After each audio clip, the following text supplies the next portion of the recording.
But you look at our fault line map, there you can see the epicenters of the earthquake, and we've been talking about the Hayward Fault a lot this morning, and for good reason, because the epicenter of those quakes right on top of the Hayward Fault, and that fault runs under a lot of populated areas. If you live in the East Bay, you're very familiar with this fault. It basically runs under Cal, the stadium, many neighborhoods, San Leandro, Hayward, Castro Valley, Fremont. So when we have an earthquake that occurs on a fault line like this, it usually is felt across a big portion of the region. Just stay on this map. I do want to show you what we're looking at in terms of who felt it. We're just getting reports in from the USGS this morning.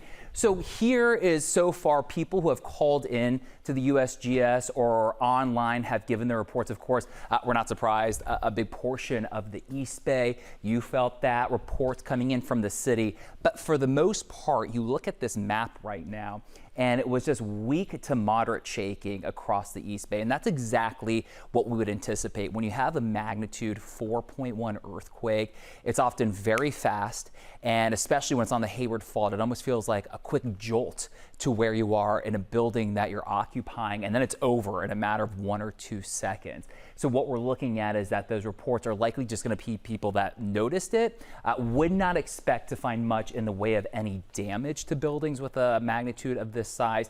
It would be more of just an indication that we have to remember that we do live in an area that does get earthquakes a lot of the time. So that's what we're seeing out there.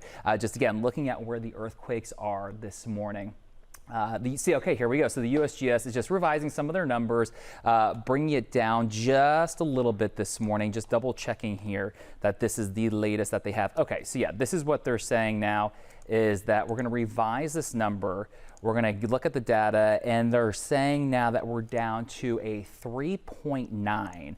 So this is what they do. The USGS, we get an initial number. The initial number was a 4.1. Then the USGS goes in, looks at all their data. And so now the latest information, guys, has been downgraded to a magnitude 3.9 on the Hayward Fault. But again, you felt it a lot. I wouldn't be surprised if most people felt it around 8:30 this morning. But again, we don't expect much in the way of damage to property with a magnitude 3.9, guys.